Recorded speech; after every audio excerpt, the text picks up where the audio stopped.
କାଲି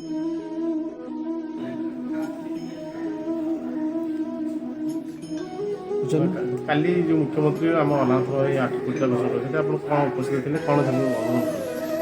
ଆମର କାଲି ମୁଖ୍ୟମନ୍ତ୍ରୀ କନଫରେନ୍ସ ହଲ୍ରେ ଆମେ ବସିଥିଲୁ କଲେକ୍ଟରଙ୍କ ମାଧ୍ୟମରେ 7ଟା ସମୟରେ, ଏବଂ ଆମର ଅଲାନାଥଙ୍କଠି ଏବଂ ଲୋକନାଥଙ୍କର ସେବାୟତ ମିଳିତ ଆନୁକୂଲ୍ୟରେ ମିଟିଂ ଆୟୋଜନ କରାଯାଇଥିଲା ଏବଂ ଅଲାରନାଥଙ୍କୁ 8 କୋଟି ଟଙ୍କା ମଞ୍ଜୁର କରିଛନ୍ତି। ଅଲାରନାଥଙ୍କ ମନ୍ଦିରର ଉନ୍ନତି ପାଇଁ, ଚତୁଃପାର୍ଶ୍ୱ ଉନ୍ନତି ଏବଂ ମନ୍ଦିର ଭିତର ଉନ୍ନତି ପାଇଁ 8 କୋଟି ଟଙ୍କା ଏଠି ମଞ୍ଜୁର କରିଛନ୍ତି। ସେଥିପାଇଁ ତ୍ୱରାନ୍ୱିତ ହିସାବରେ ଗୋଟିଏ ବର୍ଷ ସମୟ ଦେଇଛନ୍ତି, ବର୍ଷ ଭିତରେ ସମ୍ପୂର୍ଣ୍ଣ କାର୍ଯ୍ୟ ଶେଷ ହେବ ଏବଂ ଅଲାରନାଥଙ୍କ ସେବାୟତ ଆମେ ପରିଚାଳନା କମିଟିର ସଦସ୍ୟମାନେ ଏବଂ ସହ ସମ୍ପାଦକ ସଭାପତି ଏମାନେ ସମସ୍ତେ ଉପସ୍ଥିତ ଥିଲୁ ଏବଂ ଏହିସବୁ ଆଲୋଚନା ବିଷୟରେ ଆଲୋଚନା ହୋଇଥିଲା। ସେଥିପାଇଁ ମୁଖ୍ୟମନ୍ତ୍ରୀଙ୍କୁ ଆମେ ବହୁତ ଧନ୍ୟବାଦ।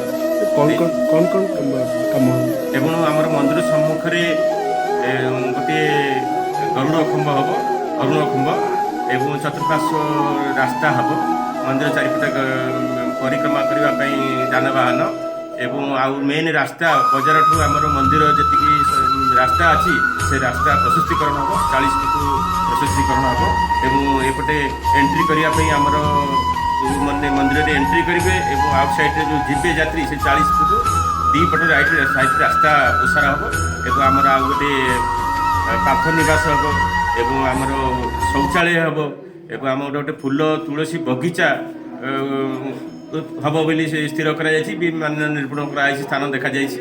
ଏହିସବୁ ବିଷୟରେ ଆଲୋଚନା ହୋଇଛି, ଯାହା ହେବ ଅତ୍ୟନ୍ତ ସୁନ୍ଦର କାମ ହେବ ବୋଲି ମହାପ୍ରଭୁଙ୍କର ନିର୍ଦ୍ଦେଶ ଏବଂ ଜନସାଧାରଣ ସବୁ ସହଯୋଗ କରିବେ ଏବଂ ଏହା ଏକାନ୍ତ କାମ୍ୟ। ଜୟ ଜଗନ୍ନାଥ।